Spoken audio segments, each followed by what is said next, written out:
मित्रों, क्या आप जानते हैं राजा दशरथ ने मरते समय कैकई को क्या श्राप दिया था और उस श्राप का परिणाम कैकई को क्या भुगतना पड़ा? ये सारी जानकारी आपको ना किसी टीवी सीरियल में देखने को मिलेगी, ना किसी से सुनने को। यह बस रामायण का एक छुपा रहस्य है। यह जानकारी केवल हमारे द्वारा आप तक पहुंच रही है। सारी सच्चाई जानने के लिए वीडियो में अंत तक बने रहे। तो चलिए जानते हैं मरते समय राजा दशरथ के कक्ष में क्या क्या हुआ था। उस अंतिम भयानक समय पर कथा की शुरुआत करते हैं। भगवान राम के वनवास जाने के बाद राजा दशरथ राम के वियोग में अपने कक्ष में तड़प रहे थे और कैकई से कहते हैं, हे कैकई, तू अभी भी यहीं खड़ी है? क्या तेरे कलेजे की आग अभी भी ठंडी नहीं हुई है? तूने मेरे प्रिय राम को मुझसे छीन लिया और अब क्या मेरे प्राण लेने आई है? देख, मुझे क्या यही चाहती थी तू? एक चक्रवर्ती सम्राट को भिखारी की तरह बना दिया तूने। राजा दशरथ के इस तरह के कठोर वचन सुनकर कैकई कहने लगी, महाराजा, ये मैंने नहीं किया, यह आपके ही दिए हुए वचनों का परिणाम है। आपने रघुकुल की रीत की दुहाई दी थी, मैंने तो बस अपना अधिकार मांगा, इसमें मेरा क्या दोष है? कैकई के इतने शब्द सुनकर राजा दशरथ कहने लगे, अधिकार अधिकार मांगते मांगते तूने मर्यादा की बलि चढ़ा दी।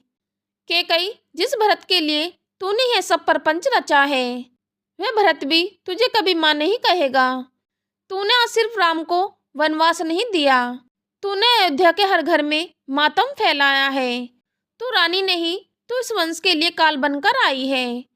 और सुन, आज मैं उन देवताओं को साक्षी मानकर जिन्होंने हमारे विवाह की अग्नि देखी थी, तुझे त्यागता हूँ। कैकई, आज से तू मेरी पत्नी नहीं, तेरा मेरा संबंध इसी क्षण समाप्त होता है। तूने अपनी कोख को कलंकित कर लिया है, आज से तेरा मुख देखना भी पाप होगा।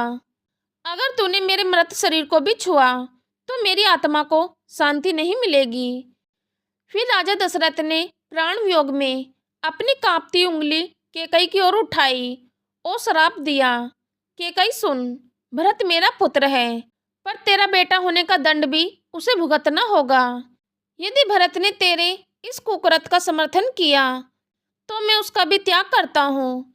यदि भरत इस अयोध्या का राजा बनकर प्रसन्न होता है तो मेरी मृत्यु के बाद जो भी देह संस्कार किया जाएगा, जो भी क्रियाक्रम किया जाएगा, उसका पुण्य फल मुझ तक कभी नहीं पहुँचेगा।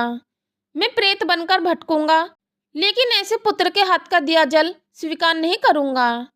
ऐसा पुत्र जो पिता की अर्थी पर चढ़कर सिंहासन तक पहुँचे, वह कभी पितृ रक्त से मुक्त नहीं होगा। उसे युगों युगों तक एक अपराधी माना जाएगा। लेकिन दोस्तों, ईश्वर को कुछ और ही मंजूर था। जब भरत ननिहाल से वापस लौटे तो उन्हें बहुत दुख हुआ। उन्होंने अयोध्या के राज सिंहासन के साथ साथ राजसी वस्त्रों को ठोकर मार दी। उन्होंने अपनी माँ को माँ कहने से इनकार कर दिया। भरत का वह त्याग इतना बड़ा था कि पिता का वह भयंकर श्राप धूल के समान उड़ गया। लेकिन यह श्राप कभी कैकई या भरत को नहीं लगा, क्योंकि राजा दशरथ ने श्राप में एक शर्त रखी थी। यदि भरत कैकई के कुकृत्य में शामिल होकर राज्य आसन पर बैठता है तो भरत ने राम के खड़ाऊ को सिर पर रखा और सिद्ध कर दिया कि प्रेम के आगे श्राप की कोई शक्ति नहीं होती। श्रोताओं, यह था राजा दशरथ की वह अंतिम रात का रहस्य। एक राजा जिसने सत्य और वचन के लिए प्राण दे दिए, लेकिन एक पिता जो अपनी ही ममता की आग में जल गया। यदि मित्रों जानकारी पसंद आई हो तो वीडियो को लाइक करें, वीडियो को शेयर करें और नीचे दिए गए कमेंट बॉक्स में जय श्री राम अवश्य लिख दें। मिलते हैं एक नई जानकारी के साथ। धन्यवाद।